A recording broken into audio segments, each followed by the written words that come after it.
For the latest in strategic affairs, subscribe to our YouTube channel. Click the bell icon for updates.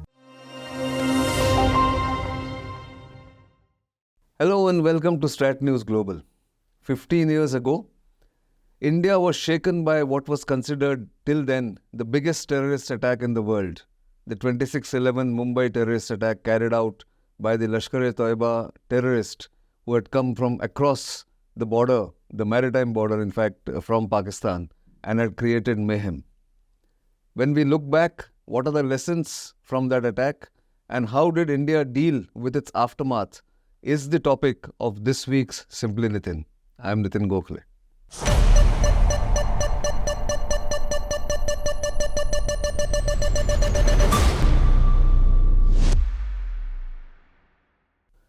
So tomorrow, that is 26th of November 2023, will be 15 years since the horrific attack on India's commercial capital Mumbai began on the night of 26th November 2008. That attack continued, or those attacks by 10 terrorists who had sneaked in via sea into Mumbai and had then targeted soft targets like five-star hotels, hospitals, even Israeli establishment or a Jew establishment or a Jewish establishment, and of course one of the busiest railway stations in the world, the Victoria Terminus, or now what is called Chhatrapati Shivaji Terminus railway station in Mumbai. The result? More than 175 people were killed, amongst them a lot of foreigners, but mostly Indians.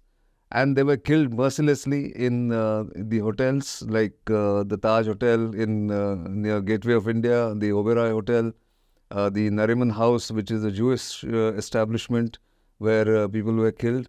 And it took all of 72 hours for India's counter-terrorist organizations like the National Security Guard and of course the combined forces of the Indian naval commandos, the Marcos, and the Indian Army, the Mumbai police, the Maharashtra police, to get the situation under control and eventually, of course, kill 9 of those terrorists. One of them, Ajmal Kasab, was caught alive by sheer bravery in the face of adversity by Constable Tukaram Homle, who sacrificed his life, who captured Ajmal Kasab, a teenager or a young terrorist who had been indoctrinated by the Pakistani establishment, and of course Lashkar-e-Toiba, who eventually gave all the details of how this was planned, who planned it. All that happened.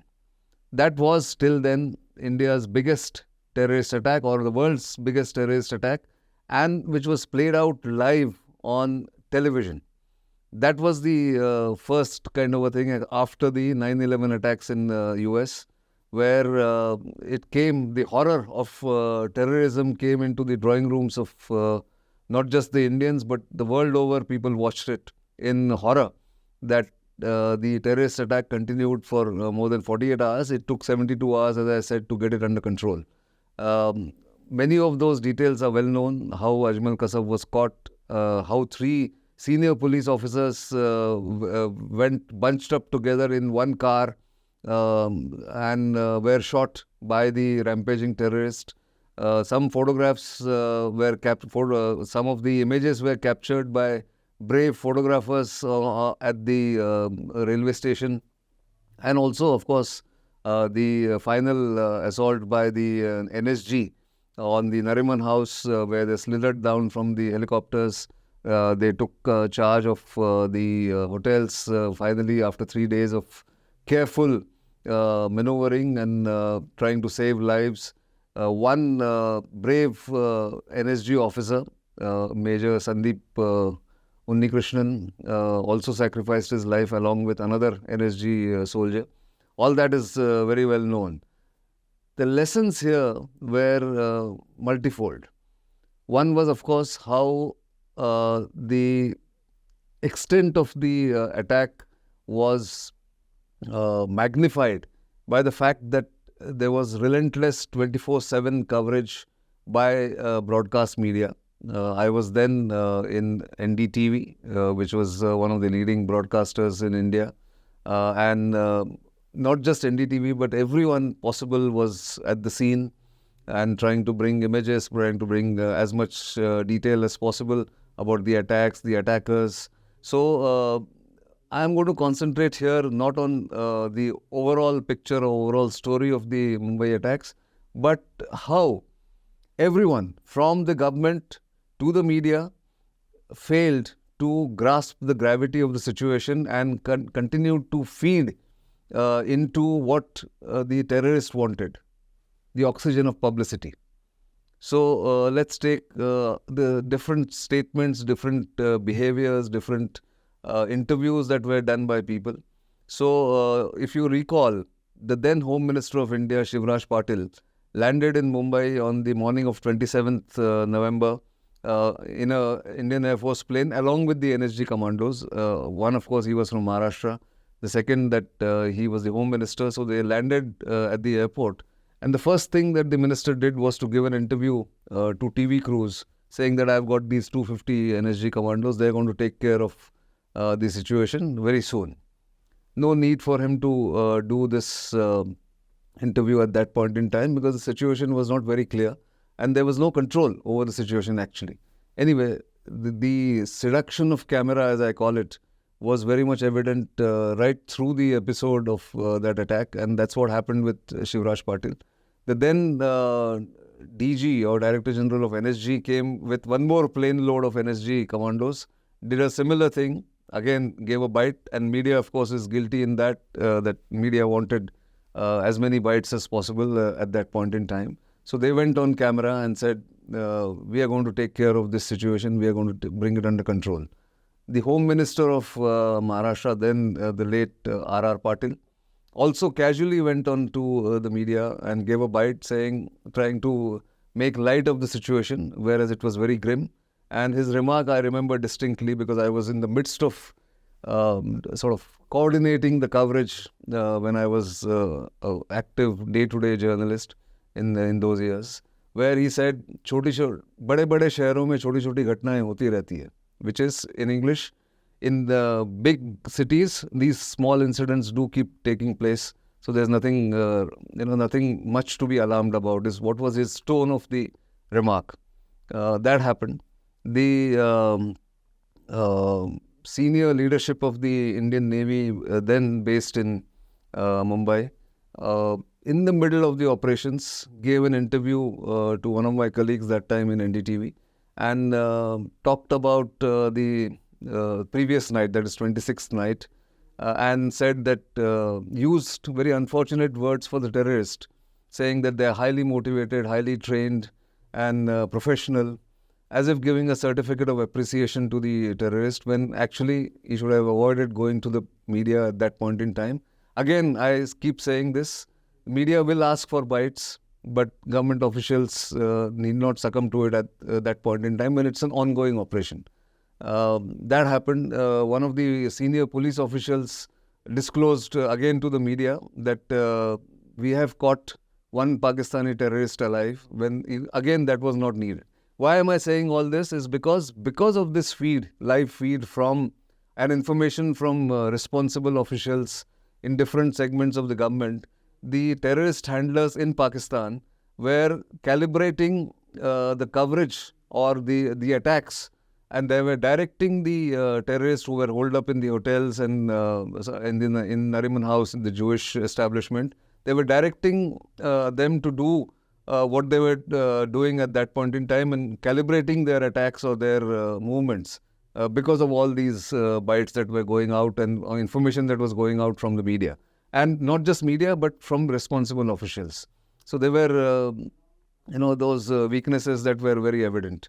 When the slithering was taking place, slithering down of the NSG commandos on Nariman House, which is a Jewish establishment, was taking place, we got calls from Air Headquarters, which is the Indian Air Force headquarters here, from senior officials saying that if you want explanation of this operation, we can give you, and how difficult it is. So the point that I'm trying to make here is that everyone wanted their 15 seconds of fame as far as that attack was concerned, when the nation's attention, the world's attention was focused on Mumbai and the attackers and the attack.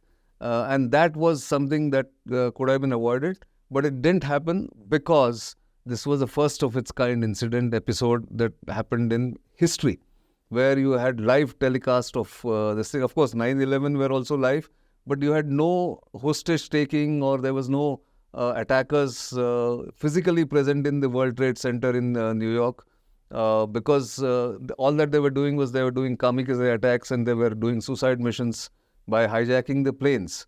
So it was different from what happened in 26/11 in Mumbai. So the lessons from here was that, one, media, of course, breached all ethical and, I would say, all standard norms of responsible reporting that time. We crossed the line. Even I should have been a little more careful in when I was coordinating the coverage. We should have waited for a while. We should have paused. We should have deferred the telecast, but we didn't do. And we just kept feeding the audience with horrific images and details and minutest details. Some of our worthy colleagues in the field actually went on camera and said, "I've just spoken to somebody on floor number so-and-so in a hotel, and in that hotel like Taj, and they are now cowering in fear. They are holed up there," which again gave the indication to the terrorists who were in touch with their handlers in Pakistan, where they could go and kill people. And whether that happened or not, we don't know, but that was giving a handle, and it was making it easy for the terrorists to go there. So many of these things happened. The other lessons here were how terrorists are always 2 steps ahead of law enforcement agencies in many ways, because they used what was then very little use of technology.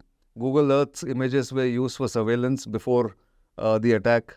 The GPS was used because the terrorists, remember, had come from Pakistan. They had never come to Mumbai before that. But their interlocutor or their somebody who helped them, David Headley, had photographed and videographed everything in Mumbai at that point in time, and had given them lessons. These terrorists were trained by Pakistani commandos. The ISI had specially trained them.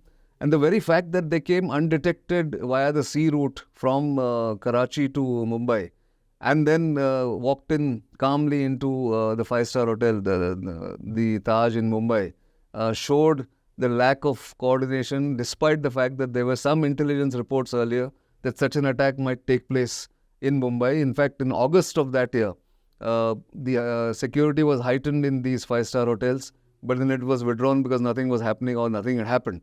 They also used VOPN, the voiceover, the voice which can be carried through through internet, and which cannot be detected. They were not using phones. And also, remember, one Indian channel actually got through to the terrorists on the phone somehow, wherever they were holed up, and they were doing an interview with them. Of course, it helped in investigations later, because their Hindi was not the Hindi spoken in India, and it could be detected that there were Punjabis from Pakistan. Instead of saying Dakhan se hai, which is Deccan, which is the Hyderabad area of India, you could detect their tone and tenor and their accent to be from Pakistani Punjab. All that happened much later. But at that point in time, those 3 days were something that I have not been able to get over. That so many mistakes were made at various levels. Finally, it took, I think, the call from the topmost office, the Prime Minister's office, to stop all these officials from speaking in different voices at different places. And then post that attack, when postmortem was done, there was some protocols which have been put in place. Again, these are only protocols. They are not laws. They are not compulsory rules, where guidelines were issued for coverage of live terrorist attacks, or live coverage of terrorist attacks were put in place, where they're saying that you cannot show repeated visuals on loop, so that it shouldn't create a fear or shouldn't create kind of anxiety amongst the people. Also, deferred live was also recommended in those guidelines. And one of the important parts of the guidelines was that there should be one single spokesperson or a single point communication center in such crisis situations. The proof of the pudding always lies in eating. I am not sure whether those protocols will all be followed by the media as well as government officials or not. Government officials may still follow it, but as part of the media, as somebody who's been in the media for some time, I feel that media stepped out of line, stepped beyond its normal courtesies and normal protocols, and contributed to the chaos at that point in time. Of course, the government was no better. It did not know how to react to such a situation, and therefore we had the result of what we had at that point in time. That's something that I wanted to flag to you if you have forgotten, and if you are young enough, you were younger and much, not really interested in media coverage, or you were not looking at TV at that point in time, please go back and see the visuals. They were horrific. They are still etched in a lot of people's minds. Scars have not healed completely, those who were victims or those who were traumatized by that attack. But the fact is, India has tightened its security grid, intelligence collection, intelligence analysis since then. And of course, post 2008 also, several attacks kept taking place, bomb blasts kept taking place in various cities in India. Fortunately, all the right lessons have been learned, I think so. And now the security grid is tighter than before. But remember, terrorists have to succeed only once, whereas the law enforcement agencies and the law prevention agencies have to succeed each time. There is no scope for failure even for a single incident. So therefore, that's the challenge that in modern times law enforcement agencies, intelligence agencies face. But several lessons from that Mumbai attack, which is the anniversary is on Sunday. We are speaking on Saturday, 25th of November. But always remember those victims, the innocent victims, and the brave and courageous law enforcement officials, Constable Tukaram Omble, 3 police officials, and the NSG commandos who eventually got situation under control. And India is safer for all the sacrifices and all the lessons that we have managed to imbibe from that horrific attack. It's always good to remember some of those setbacks that the nation faces and we also face in our own life, so that these mistakes are not repeated. And I think that's why I wanted to draw your attention to what happened in Mumbai on between 26th and 29th of November 2008. That's all I have this week. Do keep sending your feedback and your comments. Of course, they're always very useful for us to improve ourselves. And you know where to reach us on our social media platforms. They're all visible on the screen. Do keep watching Strat News Global. Your support is always essential for our channel to grow further. We try and bring you sometimes slices of history, sometimes contemporary issues, but a mix of issues that are of importance in the national security setup or in the national security sector. That's our purpose of Strat News Global and other 2 sister channels that we have, Bharat Shakti and Interstellar.news. That's all I have this week. Thank you for watching.